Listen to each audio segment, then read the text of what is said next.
big role that media plays.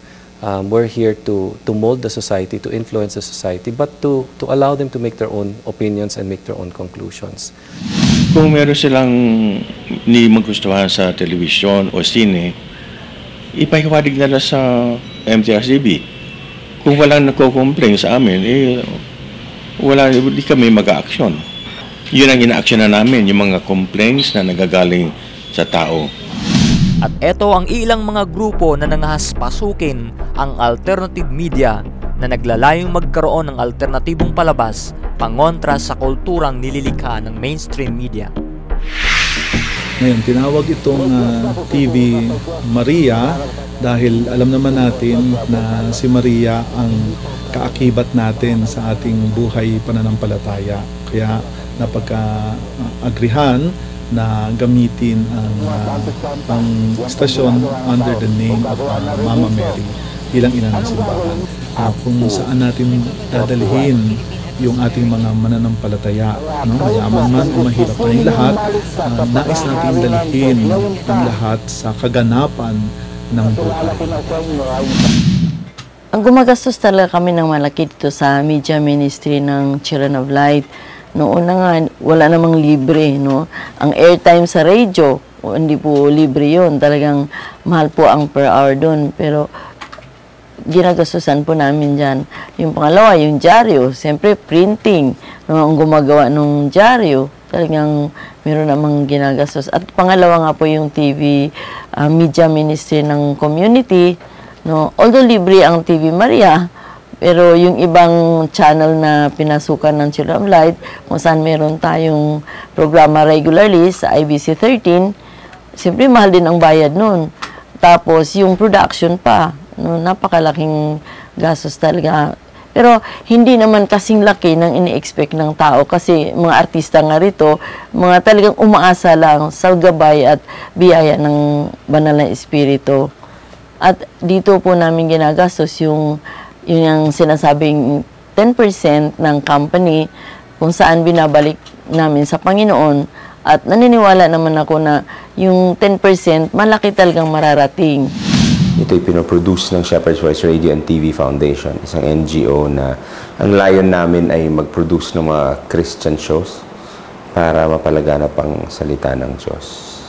Siguro kung buhay si Jesus, ibig sabihin buhay na physically nandito sa lupa ngayon, sigurado kami na gagamitin niya ang lahat ng klaseng media para maipahatid ang salita ng Diyos.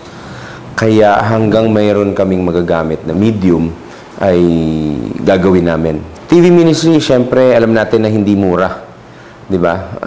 Una, production from equipment, kahit rental ang mahal. So yun ang unang limitation namin. Pangalawa, syempre may airtime ka. Pangatlo, kailangan masagot mo yung ginagastos. So, yun yung mga limitations eh. Basically, pera. Dahil content, wala kaming problema. Wala naman tayong problema sa content dahil isa lang pinapahayag natin salita ng Diyos eh.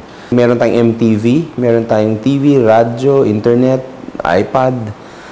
At kung hindi natin gagamitin ito para ipakita sa kanila kung ano yung tama, ano yung mabuti. Maaring maganda yung napapanood natin pero pangit yung content. Piliin natin dahil darating ang araw, hahabulin tayo nun. Darating ang araw, haabutan din tayo nun. Kung nais nating isalba ang ating society, ang ating mga kabataan, umpisahan natin, papakita natin sa kanila na merong alternative media at naniniwala ako na in the end, pipiliin nilang alternative media.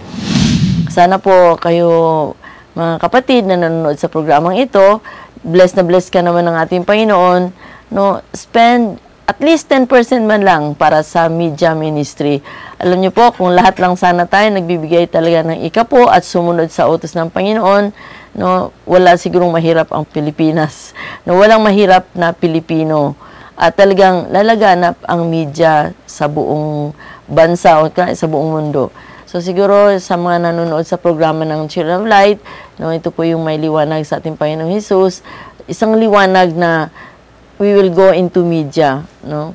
Sabi nga po ni Pope John Paul II, no, I feel guilty before the Lord if we fail to use media for evangelization. Sabi nga po sa Revelations 3:20, no, kumakatok ang ating Panginoon sa puso mo, maring kumakatok ang Diyos sa iyo ngayon, no? Kung marami ka namang blessings, spend some of your blessings for media.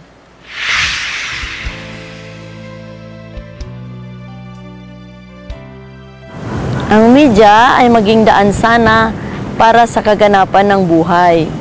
Maraming salamat po sa inyong pagsubaybay sa isa namang makabuluhang kamalayan. Ito po inyong lingkod, Sister Des Caredo ng Children of Light, at sama-sama po tayo sa sunod na Sabado para sa isa na namang Kristiyanong kamalayan. Panginoon.